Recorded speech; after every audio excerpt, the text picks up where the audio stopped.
इस नए भारत में इतनी विभिन्नता क्यों दिखाई पड़ती है? हम उस भारत की कल्पना करते हैं, अभी एक लहर दौड़ा दी गई है, हमें हिंदू राष्ट्र बनाना है। क्यों हिंदू राष्ट्र बनाना है?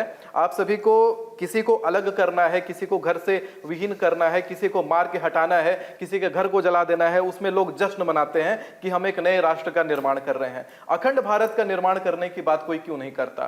क्या हिम्मत नहीं है? क्या सभी जो लोग हैं वो बुजदिल हो गए हैं, या किसी तरीके से उनके अंदर चूड़ी पहनने की भाव आ गई है कि हम अपने देश की टूटी हुई जमीनें नहीं ला सकते, पीओके वापस नहीं ला पा रहे हैं, हम पाकिस्तान वापस नहीं ला पा रहे हैं, बांग्लादेश टूटा था हम वापस नहीं ला पा रहे हैं। कितने देश दूसरे देशों पर चढ़ाई कर करके देश ला रहे हैं, यहां हम डूब के पड़े हैं कि अगला कोई आतंकवादी हमला होगा हमारे ऊपर और हम पकड़ेंगे। एक भविष्यवाणी मैंने पहले करी थी कुछ दिनों पहले कि 16 मई से लेकर के 10 जून के बीच में भारत में आतंकवादी पकड़ा जाएगा। आपने देखा था, और वो भी दिल्ली एनसीआर में पकड़ा जाएगा। 11 आतंकवादी दिल्ली एनसीआर के क्षेत्र में 23 मई को पकड़े गए थे। हमजा बुरहान 21 मई को मारा गया था, और साथ में जो पहलगाम हमले के जो 3 अपराधी थे जम्मू और कश्मीर में, उनको घेर लिया गया था। तो ये सारी जो चीजें हैं कि इतने आतंकवादी हमले होते हैं फिर भी हम जवाबी कोई कार्रवाई नहीं करते। अभी भी नहीं हुआ। अभी हुआ एक मैंने नारा लगाया, प्यासा मरेगा पाकिस्तान, जय श्री राम जय श्री राम। वो जो नारा मैंने लगाया था वो इसलिए लगाया था कि पाकिस्तान की कुंडली जो है वृषभ लग्न की, लग्न में उनके राहु बैठा हुआ था, मंगल अभी वृषभ लग्न में गोचर करके पहुंचा है, अंगारक दोष उत्पन्न हुआ है। पाकिस्तान की एक तो आर्थिक स्थिति चरमराने लगती है जब जब वहां जल संकट होता है, जल संकट की बात उत्पन्न हुई है। और आप अभी देख रहे थे कि तितरफा घिरा हुआ पाकिस्तान, चौतरफा घेरने का हमारे पास मौका, लेकिन अभी तक भारत अभी अपने हाथों में चूड़ियां पहने बैठा हुआ है। अभी लोहा गर्म है, अभी मौका है कि वहां पर अटैक। मैं तो एक इमोशनल भविष्यवाणी पे आऊंगी आपसे, लेकिन पहले मौलाना साहब एक बात समझते हैं। बहुत ही संगीन बात यह है कि हम उस मोड़ पर आ गए हैं जहां ये सारी बातें उठती हैं कि जिस देश में सभी धर्मों की समानता की बात होती है वहां हम हिंदू राष्ट्र की बात भी कर रहे हैं। जाहिर तौर पे ये जो यहाँ पे जो मुस्लिम भाई हैं वो लोग के लिए एक चिंता का विषय होता है। लेकिन ऐसा क्यों है कि कोई असद हो या कोई, मैं तो सना मलिक को, इन सभी लोगों को जो डॉक्टर बन के आते हैं और यहाँ पर बम विस्फोट की प्लानिंग करते हैं, ऐसे तमाम लोग जो कहते हैं कि आप लेंस कार्ट में कलावा पहन के नहीं आ सकते, हर ऐसे लोग जो उस धर्म को बदनाम करने पे तुले हैं, क्या आप लोग 1 नहीं 2 नहीं 10 नहीं 25 नहीं, वो जो लिटरेट लोग हैं वो जाकर अपने ही धर्म के लोगों को पहले समझाएं कि ये छोड़ दो, ये हमारा देश है, इसको अपना समझ के रहो। ये क्यों खाई है? आप ही लोग इस खाई को खत्म कर सकते हैं। ये कब तक होगा सर? एक एक करके कई सवाल इसमें आ गए हैं। तो एक जवाब सबसे पहले कि हिंदू राष्ट्र की मांग करना भी संविधान में उनका अधिकार है, ठीक है। और हिंदू राष्ट्र की मांग से या हिंदू राष्ट्र के बन जाने से कहीं कोई किसी और को खतरा नहीं है। ये मैं आपके कैमरे पर बोल दे रहा हूँ, चलता रहेगा, मुसलमान भी सुनेंगे, आज तो मौलाना साहब आंखों में आंसू ला देंगे। नहीं, मैं कह रहा हूँ ये बात, चूंकि भारत की जो मिट्टी है, यहाँ का जो खमीर है ना, यहाँ की संस्कृति, उनका हिस्ट्री का पार्ट, पहले हिस्ट्री का मैंने स्टडी होना चाहिए। इतिहास पढ़ते नहीं, 1000 2000 4000 साल पूछे कितने आए, मैंने हर 100 साल 50 साल पे यहाँ हिस्ट्री ज्योग्राफी सब बदलता रहा है। इतना परेशान इसमें होने, मैं मुसलमानों को भी समझाता हूँ यार ये सारी चीज़ें चलती रहेंगी हमारे यहाँ, इसको विषय मत बनाइए। हमारे पास जो चुनौतियाँ, जो बार बार इन्होंने इशारा किया, हम उस ओर ध्यान नहीं दे रहे कि चुनौतियाँ क्या क्या, उससे हम निपटे। हम डर और भय के पॉलिटिक्स में उलझे हुए हैं। अरे हिंदू राष्ट्र आ जाएगा तुम तो खत्म हो जाओगा, मुसलमान उसी में उलझा हुआ, हिंदू उसमें मस्त है और मुसलमान इसमें पस्त है कि कहीं होने नहीं देंगे, होंगे, इसी में चल रहा। दूसरा सवाल आपने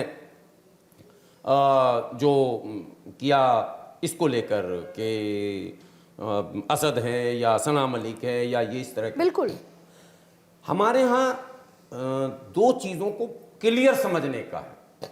हमें भी शिकायत है, आप लोगों से भी शिकायत करता हूँ, मैं कैमरे पर कह रहा हूँ, बिल्कुल करिए सर आप। 2 चीज़ जब भी चलाइए तो 2 पार्ट कर दीजिए, मुस्लिम सोसाइटी और इस्लाम, दोनों 2 चीज़ है। ये भी एक नई बात मैं कह रहा हूँ। मैं मुसलमान होना भारत में इस्लामिक होना नहीं हो सकता। इस्लाम जो लोग कहते हैं शरिया कानून, तो शरिया में तो चोर का हाथ काटा जाता। कभी मुसलमानों ने प्रोटेस्ट किया क्या चोरी करने पर? कम से कम मेरा ही काट लो, छोड़ो दूसरे भाइयों को छोड़ दो, हम तो चाहते हैं ना। एक बार बीच में ये रोकूंगी, मेरे दर्शकों को ये समझाना चाह रहे हैं हम कि आपने इतनी बड़ी बात कही है कि जरूरी नहीं हर मुसलमान सही तरीके से इस्लाम को समझकर बात कर रहा है। मैं फिर रिपीट कर देता हूं, यही बात और बेटर कर देते हैं, इसको बेटर कर देते हैं। और इस्लाम दोनों 2 चीजें। मेरी शिकायत जो है वो बहन ये है कि जैसे कोई गलती हमसे हुई, अब कल मुंबई में कल की घटना, शायद लोकल ट्रेन में जी छोटे से विवाद पर चाकू से मार दिया। मारने वाला मुसलमान नहीं था, मैं कह रहा हूं वो हिंदू भी नहीं था, वो तो दानव था। मेरा यह कहना कि अगर वो मुस्लिम नाम का भी व्यक्ति होता, उस व्यक्ति पर आप जितना प्रहार कीजिए, जितनी लानत भेजिए, उसको इस्लाम से कनेक्ट मत कीजिए। ये मेरा। पर सर, जब आपसे तो मैं चर्चा कर चुकी हूँ असद के मामले में, देखिए उस समय करण का भी स्थिति आई, असद की भी आई, दोनों को पुलिस ने पकड़ा, असद ने भागने की कोशिश की, एनकाउंटर हुआ, या उसके पीछे का जो भी XYZ सच है। सवाल ये है कि बहुत सारे जो वही लोग जो मुस्लिम भाई हैं वो असद के एनकाउंटर को सपोर्ट करने लग जाते हैं, करने लग जाते हैं। मैं फिर क्लियर कर देता हूं। एक इनकाउंटर बिहार में भी हुआ, क्या छोटे और क्या बड़े सब धरने पे बैठे हुए हैं, और देश के माने जाने संत ने थ्रेट किया कि मैं भी आ रहा हूं, सब सड़क पर आ गए। एक उदाहरण हमको दीजिए इनकाउंटर जो रियल में फेक इनकाउंटर, मैं इसको रिपीट करता हूं, मैं सच बोलने में पीछे हटूंगा नहीं। कई इनकाउंटर फेक हैं जिसकी जांच होनी चाहिए, लेकिन सड़क पर हम नहीं आए। कोई मुस्लिम कम्युनिटी अगर सड़क जाम किया हो तो बताइए, विरोध करते हैं। अब लोकतंत्र में यह अधिकार है, जब आप कहिएगा नहीं लोकतंत्र खत्म हो गया, भारत में लोकतंत्र कभी खत्म ही नहीं होगा। मैं फिर रिपीट करता हूं कि हिंदू राष्ट्र आने पर भी नहीं खत्म होगा।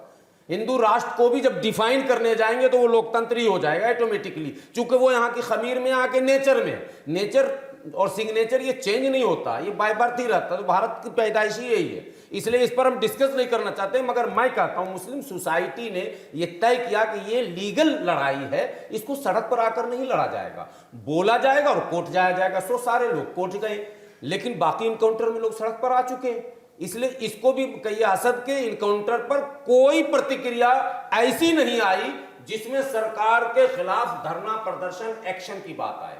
यह कहा गया कि पकड़ा जा सकता था, उसमें मैं भी शामिल हूं। मैंने भी कहा कि आप उसको पकड़ते, यहां एक लीगल प्रोसेस है, उसमें उसको फांसी दिलाते। एक दूसरा डिमांड कि जब कोई व्यक्ति एक्ट करता है तो व्यक्ति के पूरे परिवार या समूह या उसके धर्म को आप समेटते, वहां हम आपत्ति करते हैं।